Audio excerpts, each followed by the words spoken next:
Welcome back, everybody. It is Tuesday, and that means another episode of Theater and Tech Trends.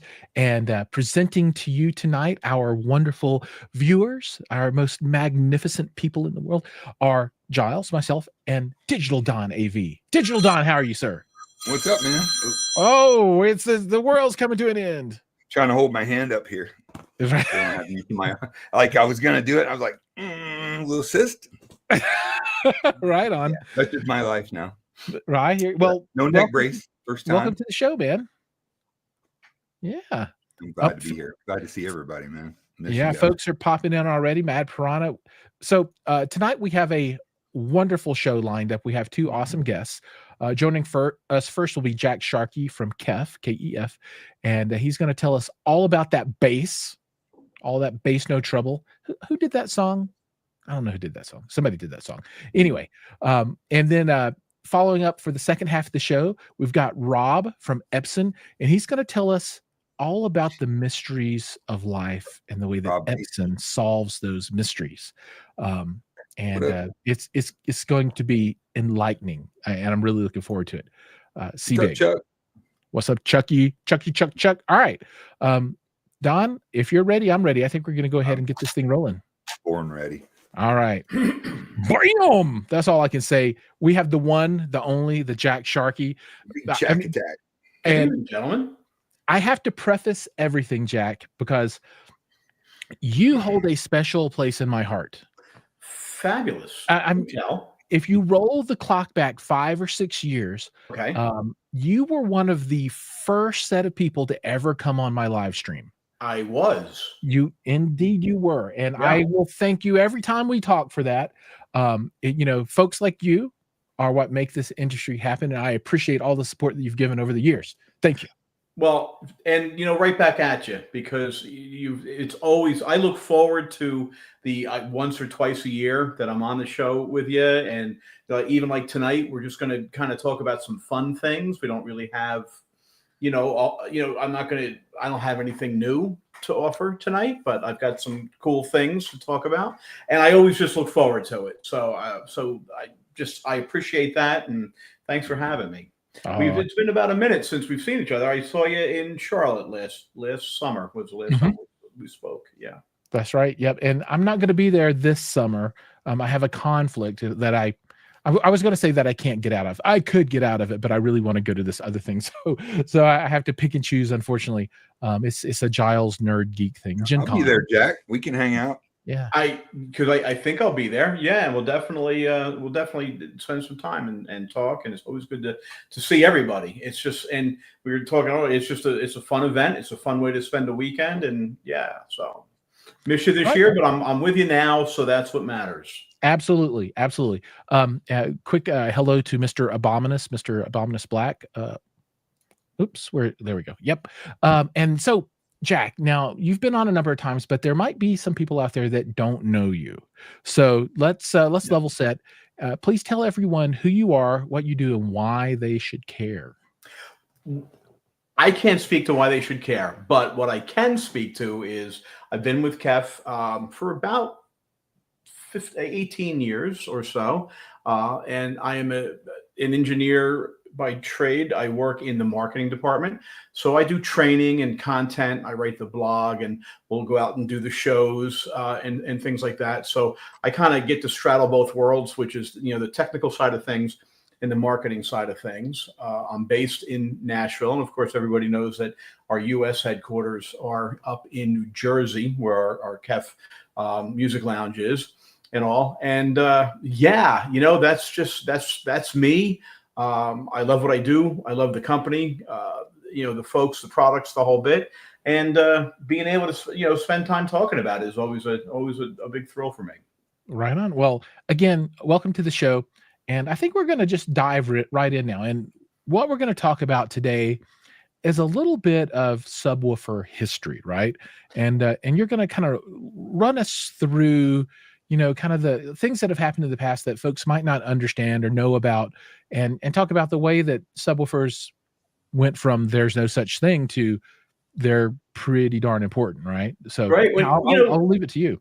when you think about it, if we were doing this 15 years ago, maybe, or slightly longer ago than that, subwoofers would be like a really kind of niche kind of conversation, and they were just starting to get a foothold and all. And it's really in the last 10 to 15 years that they've exploded, and now they become just absolute must-haves. And even for 2-channel stereo, right? There was a big hold off for even maybe 5 years ago. There were still those purists who were like, no subwoofer for me. No subwoofer. I want my 2-channel, and that's it. And of course, sub technology has grown, and our ability to get them integrated into the system has grown. And quite frankly, I was one of those holdouts with my 2-channel with music, because we grew up with smaller speakers, and bass was a bit different, particularly if you grew up listening to vinyl and whatnot.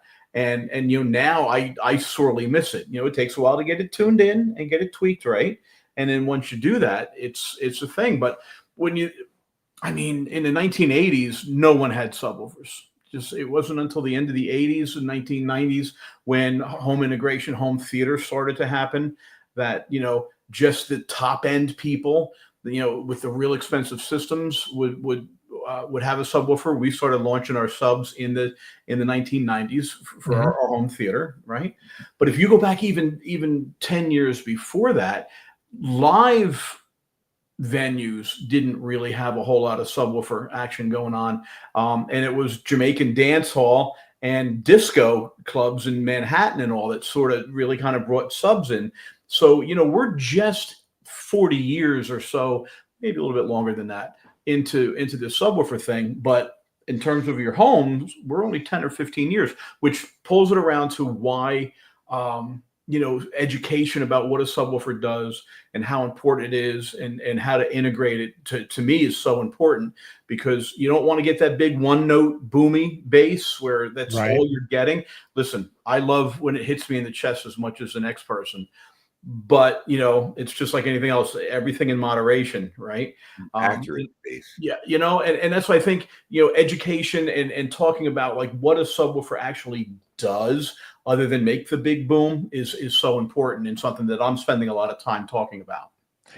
I'm as we go through, I'm looking through your notes that you provided, and one of the things that you pointed out in your notes is that until the late 1950s, the lowest usable frequency was around 100-ish hertz. Yeah, that seems ridiculously Isn't that high. crazy? When you think like an acoustic kick drum, like is that when Bose was designed? No, I'm sorry. You mean Macintosh? Sorry, I'm just going to jump right on. Yeah, like a acoustic kick drum comes in between 60 and 80 hertz. Yeah. So even that big, bass boom was not something that technically we could manage. We couldn't reproduce it until well into the end of the 1950s, which when I first ran across that, that's an amazing statistic. So now you're only 60 years or a little bit more hearing below 100 hertz, for crying out loud. That's crazy. Right on. And then let's see. Said your notes say that subwoofers were being played with in the 60s, right? And the first sub used in a mix session was 1973's Pretzel Logic by Steely Dan. Yeah, isn't that cool? It's still considered one of the great audiophile albums of all time, and that's the first time. And it was an experimental sub. It wasn't an off the line product. It was something that a guy had built that went on to become part of another company, and so on and so forth. I don't remember all the details that much, but they just brought it into the studio one day just to try it out. And the mix of that record speaks for itself. But think about all the other albums that we probably still listen to today. Up until that time, no subwoofer, it was not there. So I always find that to be really interesting, because people can't listen to music without, or even certainly watch movies, but can't listen to music without a subwoofer at this point, me included. Yeah. Okay, here's a question, right? And I've had a number of people ask me this, and I'm just gonna, this is like stream of consciousness stuff, right? But as subwoofer design has become more sophisticated, right? And I can't count the number of times that I've been at a high end 2 channel show and had people scoff about subs. But anyway, um, do you feel that there is a relevance and importance to the concept of stereo subwoofers? And what I mean by that is 2 channel system, left and right, left channel crossover, mids and highs to whatever your speaker is, left channel subwoofer information under whatever the crossover is to that sub. And then on the right side, the same thing. So not summed and crossover like you do in like a home theater situation, right? But I do your true. pre-out. You're right. No, is there value in that? Well, it's a matter of diminishing returns at this point, right? So bass, so just to talk about when we were saying bass for today, we're talking below 60 hertz. We're talking about deep bass, 40 hertz, 30 hertz. Right.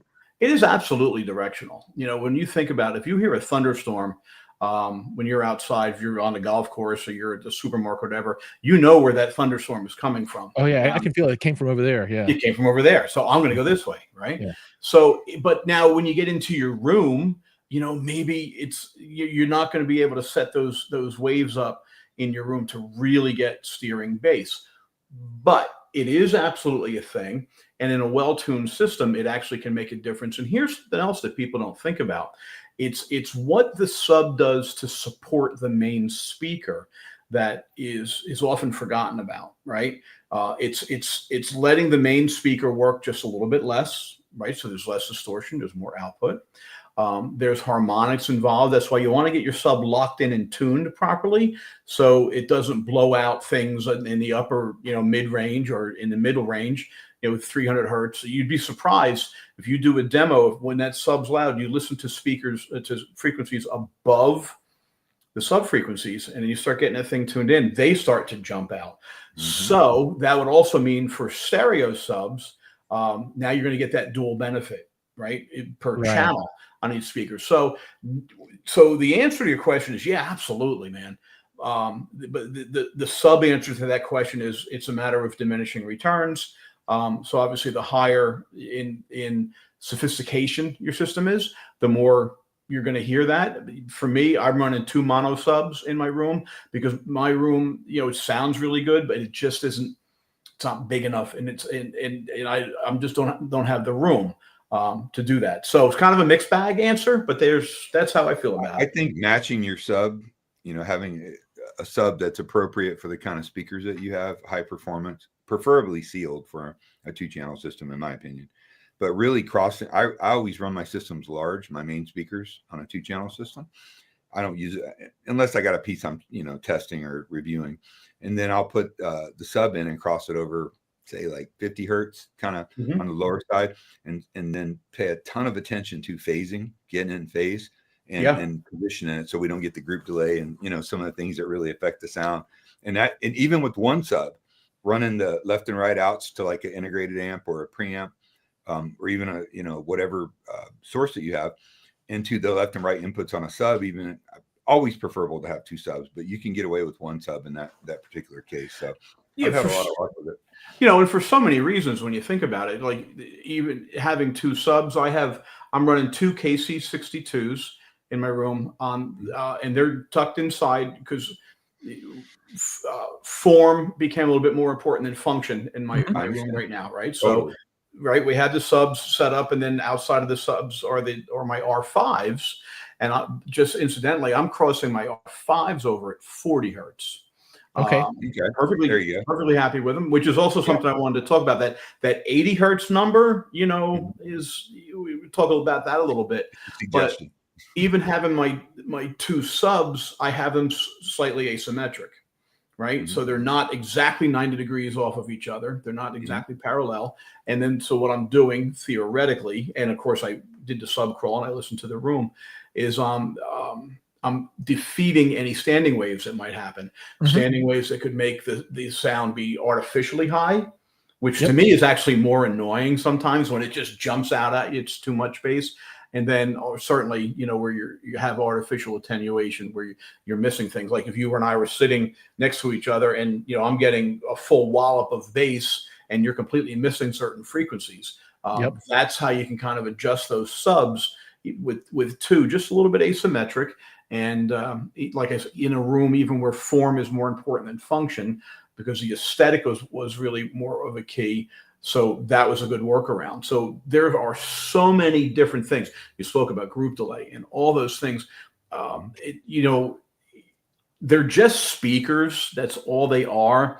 But low frequencies, because of the size of the waves and all, they're tricky. A lot of work. They're very tricky. Yeah. And some people, even on surround systems, don't EQ above 300 hertz, 400 hertz. I don't necessarily believe in that, especially for a multi-channel system. But yeah, subs are definitely, and most of your auto calibration systems, like ARC and, basic Dirac and whatnot, really focus on below the transitional frequencies anyways, because getting that right, in my opinion, is a lot easier, or a lot harder than getting the main speakers right. And that's important position, yada, yada, yada. But yeah, subs are the magic. But when you do get them dialed in, I don't care what you own.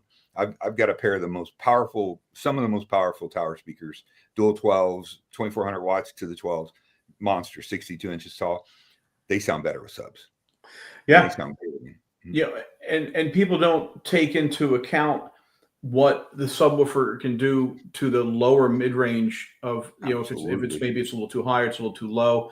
Obviously you want to offload the speakers a little bit and kind of help them out. But even a half decibel too high, you can start muddling up some frequencies that you would never think would be related to a subwoofer, because it will have that effect because of harmonics and stuff. So, this is why this is what I love talking about. And we're talking about subwoofers, right? Obviously, I love my KEF subwoofers, and if I didn't work for the company, they're still coming with me, right? Yeah, but it just sub bass in general can be very tricky. Yeah. How many hours have you spent messing with it as an engineer? I know I've spent like half a lifetime just driving my girlfriend crazy. Did you hear that? One product that, and I think, Don, you're going to appreciate this too. And some people, I'm about to move into heresy land for some two channelers, right? The new preamp from Indie Audio Labs, they're accurate, or they're Aragon. What is it? Tungsten? Is it the tungsten? And it is a masterpiece, not only in construction and sound quality, but features and form. And that's what I want to talk about, the features. So for bass, right? So a lot of people think about this, and when they hear this, they're like, oh, that's like a home theater AVR kind of thing. But, they have their room correction technology built in. And, for two channel, they, do all the crossover, and they can, do all of the room and multiple subwoofer kind of stuff out of a two channel pre-pro, right? Well, I think Jack's familiar with that technology. Isn't awesome. That in your show theater? Is an Accurus power? Oh, yeah. The Act 4. Yep. Yeah. Mm-hmm, absolutely. That technology is great. Yeah. Cool. Yeah. But also what I think is important for people to remember, for consumers, remember that, the high end stuff is awesome. And the higher tech stuff is awesome, but just taking the time with a good set of ears, or not even, just training your ears to pay attention. You don't have to have all those things. You can lock in a great sound just with a little bit of patience and a little bit of time too. And what I find when I talk to people at shows and stuff, people who are not full-time hobbyists, or who are really not into, they just want to have a good system, whatever, they get really intimidated really quickly. And if you were to listen to this conversation the three of us just had, you could kind of go like, I can kind of see why. Yeah. There's a lot. Yeah. But I think it's important to understand that, listen, sub bass is for everybody. It's just a matter of how you get there, Right on. So let's go back to that 80 hertz thing that you were talking about, right? So, everybody always says, oh, cross them over at 80, cross them over at 80. Where does that come from, and why, how do you get out of that kind of? So back in the day, 1983 or 84, when THX became a thing, and all, the names are just completely Tomlinson. Yeah.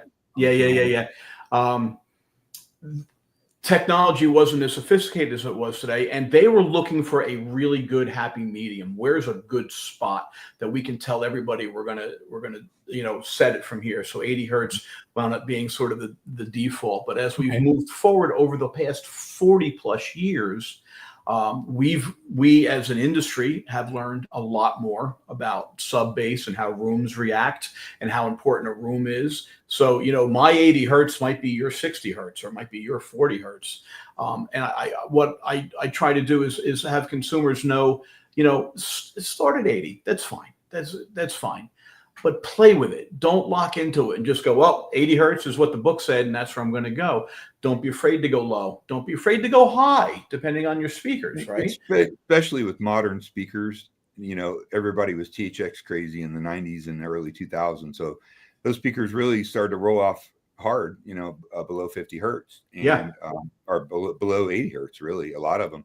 When you think about it, far back, yeah. Oh, absolutely. But now you're seeing speakers roll off more in the 50 hertz region. So you can get a little, I don't necessarily hear bass from my sides and my rears, but I'd like to have a little more oomph on there myself. Yeah. And having the ability to, when we go back to steering it, right? When you've got it locked in and you've got a good crossover, this a good crossover point is what I'm trying to say. You can also then help the mains do more steering in a smaller room where those sub frequencies haven't set up in length to really be able to tell where they're coming from. So you can hear from me, I'm going back constantly to that integration point. And it is two things. It's where's the crossover set and what works best for your speakers and for your room and also for your ears. Just because I like something a certain way doesn't mean it's the exact way that it should be. You might have a different way to listen to it. But then the other thing that we sometimes forget to pay attention to is volume integration, right? Is actual the depth of volume, because you just spent a lot of money on your subwoofer and you get it home and then, somebody comes in and sets it up for you and go like, yeah, it only fires every once in a while because that's what it's supposed to do. And that's no good. I just spent $1,000 on the subwoofer. Amen.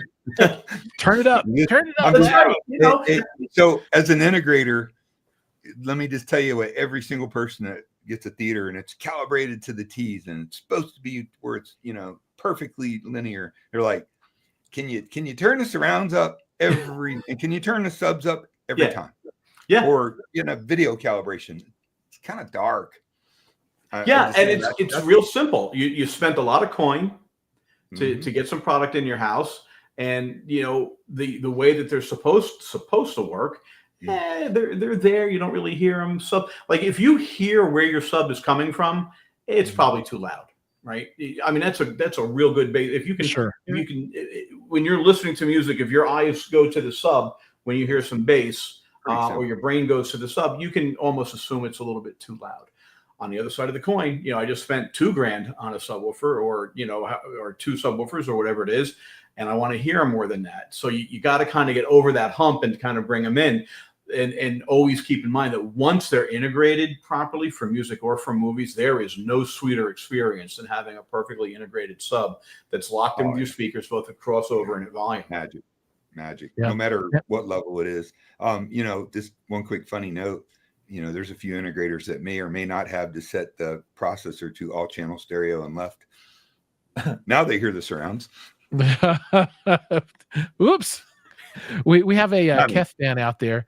Big Jack 79 says he runs KEF reference in walls, and they're his favorite speaker by far. But he is a DIY subwoofer guy.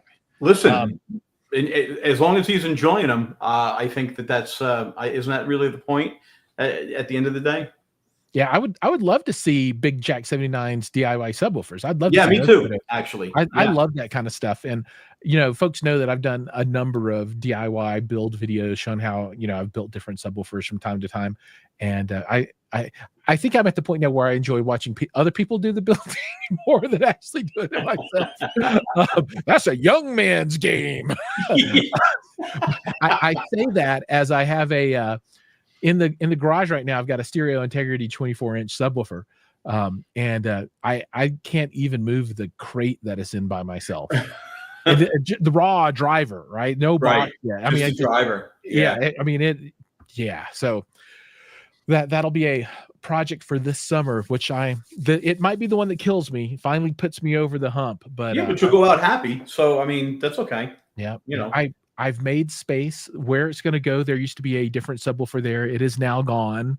And there's a large open hole in my room that will be. Don't you have the Guggenheim Museum display of subwoofers through history in your room? At 9 different kinds. At different points in time, I've had quite a number of them. Yeah. So, but yeah, we'll see how that goes. Everybody keep your eyes peeled for that one. Like and subscribe so you'll be notified. Yeah, that one. Certainly send me a heads up when that one's going to air, because I absolutely going to tune in on that one. Yeah. What I really want to do. So I'm actually going to have the box all done and completed, and I'm going to bring the driver and the box downstairs separately, because it's like going to be probably 400 pounds or something altogether. I mean, it's a massive beast. But to drop the driver in, usually I would, I'll put like little zip ties through the holes, and me and somebody else will lower the subwoofer in, and then you cut them, and hopefully you can pull them out, and then the sub will seat, right? Yeah. I was thinking about without turning, so you can't get the screw in. Exactly right. And for this one, I'm going to use what are the inserts, and then the metal machine screws that go into it. I forget what they're called, but instead of just wood screws that go into the wood, you actually drill a hole and put a little fitting on the backside, and then you can put machine screws through that. And it's like metal on metal, and once you're just hope they work. Yeah. There's like no going back, right? Right. If they break and the screw spins, you're just, it's a one take shot. That's it. Yeah. But I'm gonna try that. But what I really need is like a engine jack, that thing that's got like legs, and then you put it over the front of your car, and then you put that thing. I need one of those to put in the basement, which would probably be 300 pounds by itself just to get it down there. Yeah, that's your episode right there. It's not necessarily the listening to this; it's how you use the engine hoist to get it in there and set it in the whole bit. That's your episode. Here's another thing that I thought would be super cool. If you've ever seen like manufacturing facilities, and they have these like eye bars across the ceiling, and then they have like the chains and this thing, and they can slide it all around the room and move stuff that way. I would put one of those in and just be able to just move subwoofers through the room with that thing. By all means, I highly encourage that. That's what you do. Yeah, I'm all for that. I support your efforts on that one. All right. Okay. All right. As typical, time flies when you're having fun, and we're right here at the half hour.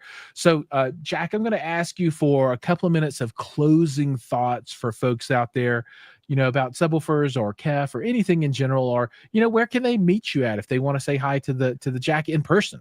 Well, Audio Advice Live, I should be out there, and from time to time, I don't really have much of a show schedule at this point, but it would be great to see everybody out there.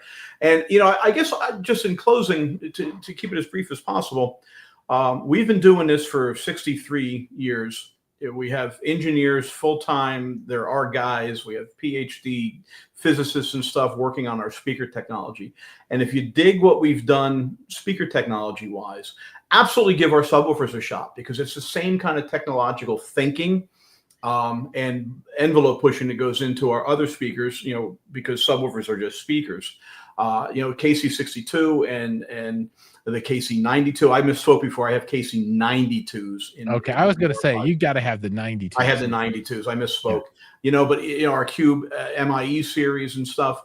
We're full in. We've been full in for a lot of years, but we've got a product line now that fits in really well, not just with KEF speakers, but with whatever you've got. So, I'd like to, if I can leave with anything, is that when you're in the market, you're looking for a sub, give us a check and see. I think you'd be pretty happy. I think what would be really cool is like 2 triple stacks of the KC92s. Come on, Brad. I don't have room, but I will tell you, I did a couple of installs with triple stacks. unbelievable, just so sublime, because you're getting so much more power, but the speakers, because of the coupling, they're not working. The subs are not working quite as hard. Yep. Right. Yeah, that's a whole nother episode to talk about the stacking case. Yeah, I would love to find somebody that's got a triple stack, 2 triple stacks left, right of the 92 somewhere. Yeah. That. I've never heard it, but I think that'd be cool. We built a theater in Los Angeles for a movie premiere, and I engineered it, and we had blades with triple stacks next to it. Oh my God, you're talking my language. It was. I'm looking at the clock. I know we're getting late. That's another episode for sure. Okay, all right. So Jack, let's put a pin in that one. And if you can find a picture of those blades in the triple stack or something, because if I were going to choose a system, that would be one of the systems that I would choose. That would be what? Yeah. We'll have an email thing. That's a 10-minute, 15-minute stop, and I'd love to do that because it was really something very, very cool. So, okay, cool. All right. Well, Jack, thank you so much for joining. As always, a pleasure.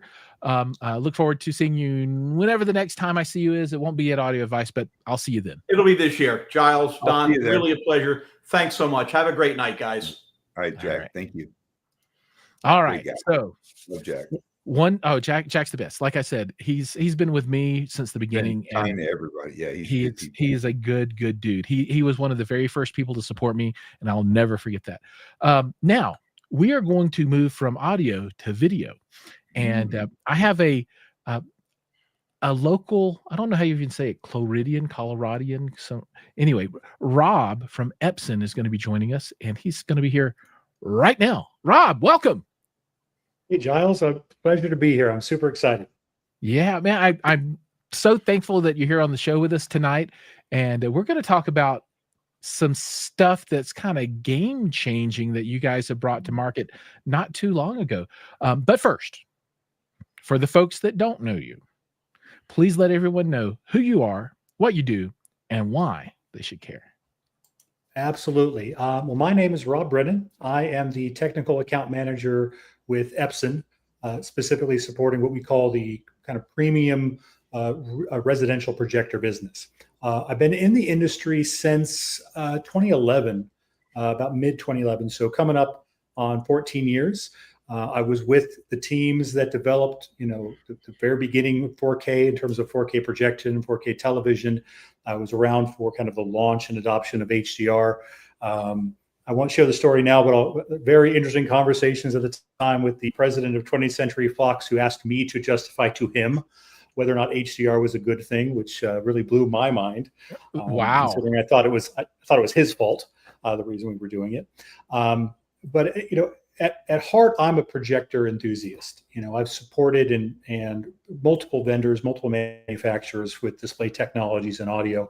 And at the end of the day, projection is really where kind of my heart lies. And so I've had an opportunity a while back to join the Epson team, specifically as Epson launched a new series of high brightness, kind of premium residential projectors that I feel really changed the projector landscape. And we can talk more about what those changes are and kind of what the technology and the new benefits are moving forward. But I'm just thrilled to be here. I know that you're local, so hopefully one of these days we'll get together in person, and I'll hang out in your garage, help you move some stuff around.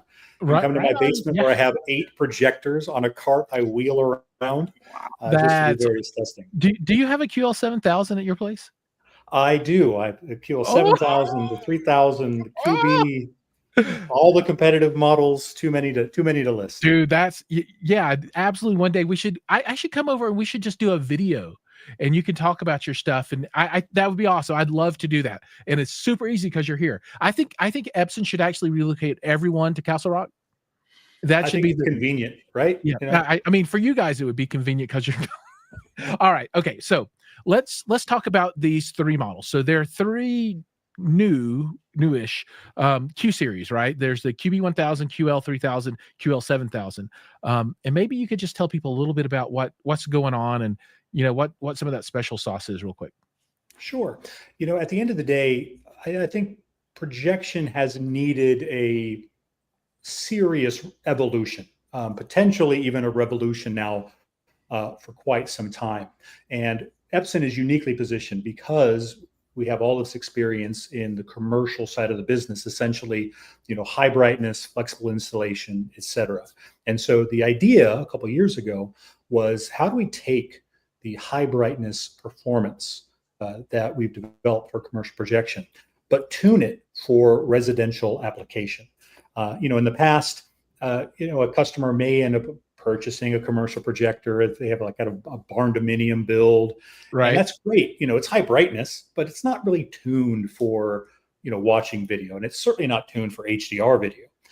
And so this was the idea for the Q series. How do you take high brightness and develop a projector with premium picture quality with an emphasis on HDR, but you need to maintain a compact and quiet chassis to eliminate some of the installation, let's say pitfalls that may prevent someone from adopting a projector in the first place. And that's what Q series is. So as you pointed out, there are 3 models in the line. The QB1000 is an integrated lens projector, so very similar to projectors that Epson has brought to the market in the past for the residential space. Right. As a matter of fact, if any of the viewers here are familiar with Epson's LS12000, which came out about 3 years ago, it's the same chassis. So same physical dimensions, same lens, just souped up performance. So increase the brightness output, improve the black level performance. So just overall an enhanced kind of premium integrated lens projector. But where things get really interesting is in the new QL models. And as you pointed out, there are 2. There's a QL3000, which is a 6,000 lumen projector, and a QL7000, which is 10,000 lumens.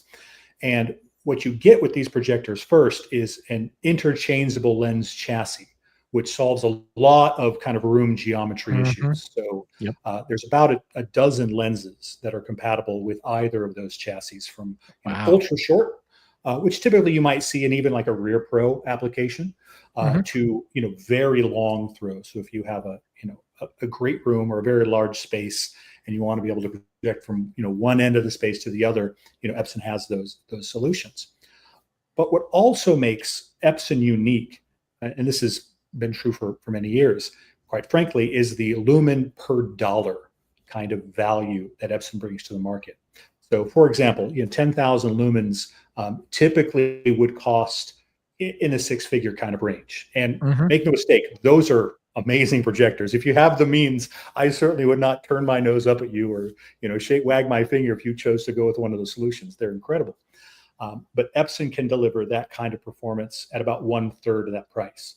So more customers can access that kind of performance and the flexibility that it brings. And so that's really the change that we've been able to bring to the market. It's higher brightness for different and more interesting applications, and better performance, especially for HDR. Hey, Rob, can I throw a couple things in, just expand on what you're saying? And this is from an integrator standpoint, somebody who's done thousands of projectors over the years. One reason we always really liked Epson, besides the excellent picture quality, usually from the ground up, and the high brightness, and move into what we really like, is the reliability. Being a commercial projector maker, it seems like all the Epson projectors have always been super reliable for us. Expanded discrete codes where you can do things like invert the picture and stuff that you don't get in your JVCs and your Sonys and whatnot. They have some, but not as many as you always provide. And really flexibility on, throw distance and positioning of the projector. Nothing I found is more flexible than an Epson projector. And, these are things that everybody should know. And I think, Don, you bring up a good point. A lot of that is derived from the kind of commercial experience, right? Where, again, a projector, the reliability has got to be through the roof, especially if it's in a ballroom and it's, 40 feet in the air, and you're charging, tens of thousands of dollars for, some company, some event to come in and rent that space. Correct. The system just has to work. So we've benefited from that kind of engineering and manufacturing refinement into the residential side. Yeah, which is very cool. But the installation flexibility saved my ass a few times, trust me. But people know that you got a tough situation, and it is something that I think is quite helpful, especially from an integrator standpoint, because most projectors in this class are typically sold through resellers, through integrators, through design houses. They're not typically off the shelf kind of products. And so if the integrators and the installers and the design firms don't have confidence in the product, if they're worried about having to roll a support truck out to their client's house every 3 weeks, then that's just not a product that they want to end up supporting, because it becomes too much of a pain. Those are really questions more people should ask before they invest $5, $10, $15, $20, $50, whatever $1,000. Just don't Google just on the picture quality. Take into consideration all these other features, because if it's even close in picture quality, you'll be happy with it because you're not going to have another projector right next to it. And I know that sounds counterintuitive, but protect your investment, protect your money. Well, in my experience, if your display is going to go down, it's going to go down Thanksgiving afternoon or Christmas morning. Those are your two kind of black pits of despair when it comes to having to call your dealer up and say, you need to roll a truck out here. Uncle Jimmy played with my settings and nothing works anymore. So I want to talk a little bit about brightness, right? Lumens, and how does this really combine and play in HDR world, right? Because if you can talk with a lot of folks and they're like, oh, projectors just they'll never be bright enough, and HDR, you can't really do anything HDR with projectors. That's kind of old school kind of philosophy. And I'm curious where Epson has taken things at, and what does 10,000 lumens of color brightness really get you? I mean, how can people understand what that means? It's a fantastic question. So let me answer it in two parts. First, with HDR, I couldn't agree with you more. As a matter of fact, for the last 10 years, I've been personally recommending to end users who own projectors, to calibrators, to dealers, to do yourself a favor, and I recommend disabling HDR in your brand new projector that you just brought. That you just purchased. Congratulations on it, especially if it's your first projector. Welcome to the correct side. You'll love it. Right. But HDR is a challenge when it comes to viewing on a projected image, and that simply has to do with the relatively limited dynamic range that's been associated with projection for a long time. When you think about, I'll give you one more kind of explanation for this. When you think about the history of HDR, this goes back about 10 years. Televisions back before kind of HDR world were maybe a couple hundred nits of brightness. And we fast forward 10 years, and it's not difficult to purchase a television that's 3,000 nits. So that's a significant increase in brightness over this period of time. But if we think about kind of a typical, very popular projector from 10 years ago was maybe 1,500 lumens. Today, that projector might be 2,000. Very marginal increase in brightness, right. Which has not simply kept up with the requirements for HDR video. The other common kind of conception that I run into quite a bit, and this is not just with consumers, but I've had this discussion with Hollywood colorists that struggle with understanding the difference between HDR and SDR. And I'll explain this as quickly as I can. But essentially with HDR, this is what we refer to as an absolute contrast kind of strategy. Black is equal to 0 at all times, right? And so depending on the brightness of your display, your dynamic range only essentially goes up. So when you take let's say a piece of content graded at 1,000 nits, so it's this, but your display can only do this. Your average picture level just moved down. Everything got compressed. And so you end up with a darker HDR image than SDR. The opposite is true with television, however, because TV manufacturers, when you're watching SDR, they basically dim the TV down. And when you switch over to an HDR signal, they allow the brightness to ramp up to max. So your average picture level goes up in a TV. So we associate HDR from a TV standpoint with brighter images, more color information, a more engaging and exciting image. And then we go to sit down in front of our projector because we want a large immersive experience, but the opposite happens. The average picture level drops, the color becomes compressed, the image becomes kind of dim and dingy. The solution is you need projectors to be much brighter. The other things that brightness solves for us is quite frankly something else that's happened over the last 10 years. A 65-inch TV used to be the biggest TV you could buy, but Yes. I can go down to my local club, retailer, and I can pick up a 98-inch TV today for a fraction of what a 65-inch TV used to cost. And so again, 10 years ago, 1500 lumens maybe lit up a 100-inch screen, and that was significantly larger than your 65-inch TV. So that was enough. We didn't need more brightness. But today, when I can buy a 100-inch TV like this, if I want projectors to be more immersive, I need to be 130, 140, 150 inches, and I need much more brightness to make that happen. Yep. And so these multiple changes over the last 10 years that have kind of coincided with HDR have led to projectors needing to have a change to maintain their kind of immersive advantage over television, Right. not only from size, but from visual stimulation and impact. And you guys have delivered on that in spades, right? I mean, the brightness, 10,000 lumens out of a projector for, the price, and people can go look and see what the QL7000 costs. It's not cheap, but it's not a Christie cost, right? I've been putting in the Sony, for Wow. with 10,000 lumens for 80 grand, Yeah, I mean, that's a fraction of that price. Right. And again, there's that particular model, the Sony, the GTZ 380. It's a phenomenal projector, right? But in addition to being limited because of its price, it's also quite large. It's quite loud, all things considered. It runs fairly hot. And so you have, from a design and integration kind of point of view, you have to solve these other things. And there are customers that are perfectly willing to solve those. It just is a smaller and smaller percentage of people that are willing to do that. And so what was important to Epson is to say, okay, 10,000 lumens, that's cost of entry. It also needs to be compact. So it's 24 inches by 24 inches, and it's 7.5 inches tall. Do you have to do 240 power decibels. And standard power. So, 110 pounds. Really? Yeah. So standard 110. For the Sony to get 10,000 lumens, you got to do 240. You got to do 220. Or right. 220. And so it was important for Epson to be able to solve these other challenges that integrators and quite frankly, consumers have with high brightness projector. So Giles, you asked the question, what could you do with 10,000 lumens?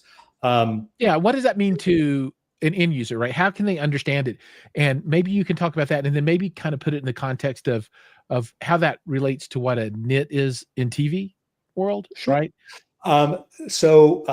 I love the formulas. So there's formulas that you could calculate all this. But first, let me talk about what 10,000 nits enables you to do. Or lumens. 10,000 lumens. Thank you. Now my brain is correct. Yeah. Recently, we had a 10,000 lumen projector installed. So a QL7000 was installed at a house in Florida on the Intercoastal. So this is a home with floor to ceiling windows, and this is in their living room. And they have a motorized screen that drops down in front of the windows. So the idea is when they don't want to watch content, they're looking at the view that they paid a lot of money for, right? And at the click of a button, the screen comes down, and now they can watch whatever they want to watch, and they don't need a dedicated space that's painted black or gray or earth tones. You don't need to darken out that room. But you can have the technology kind of conform to the lifestyle. So that's like the extreme example of what you can do. You can turn these very non-traditional spaces into projection spaces where you get the immersive experience, but also something a TV or a video wall can't do is go away when you don't want to watch it. That's something that's unique to projection. So that's an example of how this works. Going back to your question about nits and how it relates to lumens. One of the other challenges with HDR has been that since its adoption, there has not been a kind of standard or target for HDR for home projection. It just hasn't existed. So a lot of individual theories have come up, and integrators and calibrators may have their own preference for what they should shoot for, but there's not been a consensus within the industry what makes good HDR. That changed in February this last year. So the DCI, which essentially is a working group of movie studios that get together and talk about what the standards are going to be that Hollywood is going to adopt, from film production, film distribution, and then film exhibition. What they're calling for is 299.6, but I hate decimals. So we're going to call it 300 nits plus or minus 30 nits is their recommendation for HDR. So when you think about what a 10,000 lumen projector could do, if I paired that with a screen material that used a positive gain, let's say a 1.3, which is fairly common from multiple manufacturers, a 1.3 gain material, I could illuminate a screen that's 224 inches at 300 nits. No one confuses this with a TV, right? You motorize this down and, you invite your neighbor over, the neighbor you don't like very much, and you're just trying to rub their face in it. And that's not something that they can easily replicate. By comparison, if you take the 2000 lumen projector that we've basically grown accustomed to kind of having to use in many cases, and I want to hit this new standard of 300 nits, and I'm using the same 1.3 gain screen, 100 inches is my maximum screen size, which happens to be the same size as a TV. So it kind of defeats the purpose of trying to do impactful HDR without that key in brightness. And again, Epson's uniquely positioned to be able to do this because, I'll say this as non-snarkily as possible. Epson ain't afraid of brightness. That brightness is something that Epson has absolutely, adopted and wrapped our arms around on the commercial side. It really just became a question of, let's tune it. Let's get the picture quality to kind of wrap around the brightness so that we can achieve the kind of viewing experience that, someone in their home is looking for and not what a business expects in a ballroom. Right. So tell me if I am saying this correctly, right? Because I have this question posed to me quite often because people just, when they hear nit and they hear lumen, they don't know how to put these two together. So sure. The lumen describes the amount of light that exits the projector, right? A nit is a measure of brightness that is on a screen, right? So the relationship between the amount of lumens that comes out and how it translates into nits depends on how big the screen is, because a nit is a measure of brightness or light per area. And then the screen material will also be impactful on how many nits you get. So your screen, 1.3 gain or whatever it is, then associated with the size of the screen will determine how many nits you get off of a projector that's throwing out so many lumens of light. And then there has to be math. Yeah, that's absolutely right. Sorry. Yeah. So the reason again, if there are some hardcore projector enthusiasts, they might be cringing every time I say nits because they're thinking you should be saying foot lamberts. Where are the foot lamberts? Foot lamberts. Right. Yeah.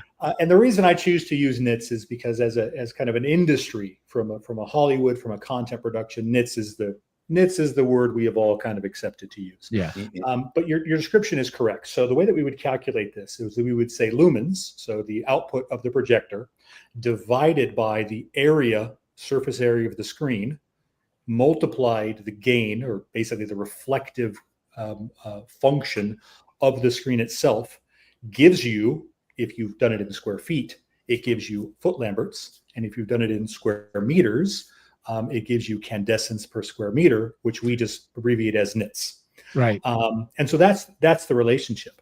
Something else that's really interesting is there is a lot of confusion about nits as it relates to size.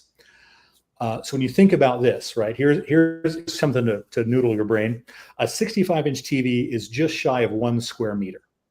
So if you have a 65-inch TV and you take a spectroradiometer and you take a measurement and it says, I'm 1,000 nits, that means that the measurement is 1,000 nits, but also the total illumination that panel produces is about 1,000 candescents. But if you go to a 135-inch projected image, that's 4 square meters. If you measured 1,000 nits on that screen, it would be 4 times brighter in terms of total illumination. Right. So as you get larger, you don't actually need to maintain the same requirements as a TV. So there's a 3,000 nit TV. God help you if you sit down in front of a 200-inch, video wall or projected image and look at 3,000 nits. Your eyeballs will be blown out the back of your head. So I did that. So Sony had their humongous 200-inch crystal LED wall thing, and I thought I was going to go blind. Yeah, 220 nits, 220 inches at 1,000 nits. It's an eyeful, right? Yeah. And that's why it was important, for DCI to come out and say, hey, here's a number. This we've taken into consideration, what the directors are kind of talking about, from creative intent and what the technology supports and the size of the screens. And 299.6 is going to give us the type of viewing experience that kind of HDR requires. So it's quite helpful now that we have a guiding principle. That's cool. That is really nice. So we're going to run out of time here pretty soon, but what I would like to ask you to do now is to put on your fortune teller hat and tell us, when you look to the future, where you can see where we are now. We're at 10,000 lumens, for about $30,000. What does the future hold for projection in the home theater kind of arena? And maybe we could qualify that a bit and say, not for like the ultra wealthy, but for the high end enthusiast, somebody that's going to drop, 50 grand on their system all in or something like that, or maybe 100,000 all in, but not the $5 million system. So what's the next thing? What's going to happen? It's an excellent question. So I will put on my fortune teller hat and that's not right. the special hat. What Epson is planning kind of hat, that's a different kind of meeting. Yes. But it's interesting. I've had this conversation before as it relates, to TV, and I think a couple of things, need to happen. Certainly we need to really have this conversation about appropriate HDR viewing experience. The other thing that needs to happen is, quite frankly, this. Not everyone has a dedicated space that they can convert into a theater, but this theatrical viewing experience is so amazing, for customers. If you've never had an opportunity to watch a, projector at home, I would highly encourage you to find, that opportunity, because it will change you. It changed me completely. And so one of the things that we need to be looking at is, how do we take, video for projector, which is always assumed to be in a dark room. So even something as simple as how we measure contrast always assumes, an ambient condition. And how do we interpret that so we can move it into an environment that maybe has over 70 lux of ambient light, or 100 lux, like a typical living room might have 100 lux of ambient light, so we can have the viewing experience there. The other thing that we need to really be talking about is continued flexibility and ease of use, right? The younger generation that, in a couple of years is going to be kind of the main buyers of technology, for everyone's type of technology, is a generation that has grown up with smartphones. So what I mean by that is they've grown up with a device that's intuitive, that's easy to use, that's simple, where the user experience is really the forethought, right, of the product itself. Not just the quality of the device, but the user experience has to be top notch. We have to build projectors and build video technologies in general with an understanding that if we're only talking, to the hardcore nerds, and I say that with love, by the way, we can't be gatekeepers. Badge of honor. Yeah, 100%. I got the tattoo on my back. Yeah. We've got to build technologies and solutions that are easily adoptable by a generation of people that are simply used to things just working and being intuitive to provide an amazing experience. That's awesome. Okay, this puts me off on a complete tangent, but one thing you said kind of really resonated. So my son, he's 16, and he he did a review video for my channel, right? So I was so proud my boy did a review video of a portable wireless television. So it's a little TV, battery, right? Little tiny kind of 24-inch thing, right? And what I thought was interesting, that kind of ties into what you said, in his head, the first thing that he compared this television to was his cell phone, right? And I would not have gone there and thought to myself, okay, I'm going to review this portable television. How do I put this in context? His context was, well, when I set this on a table and I sit back, it's about the same size, apparently, to me as my cell phone when I hold it here. So why would I want to buy this when I can just use my cell phone and it's about the same experience, and even the sound is about the same, right? You're right. It's all about the user, their experience, their context, and how it's relevant to them. So it's an interesting world we live in. Something that you brought up, in the previous kind of segment was, if you like it, right, that's enough.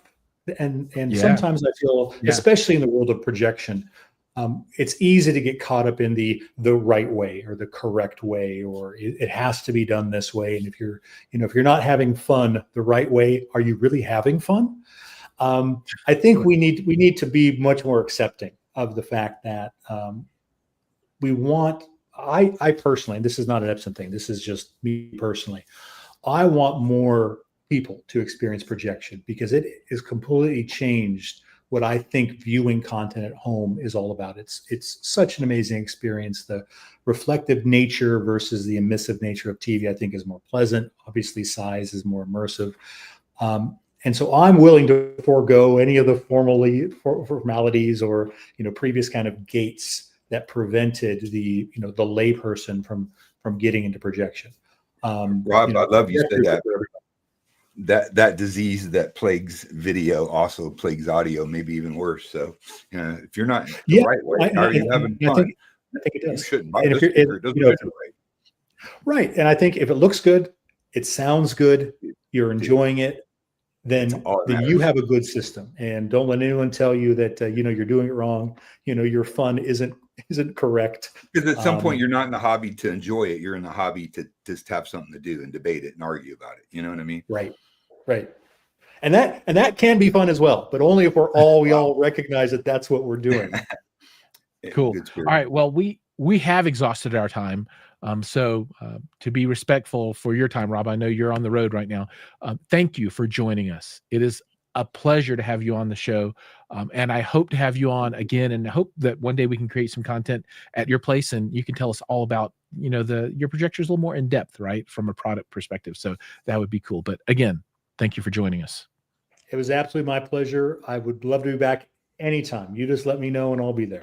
Right on. Bye, guys. Thank you. Yep. Everybody else out there, all your viewers, thank you. I know your time is precious too. So I appreciate you coming and spending it with us. And we're going to go ahead and close it out. Don, bless your heart, man. Thank you for coming.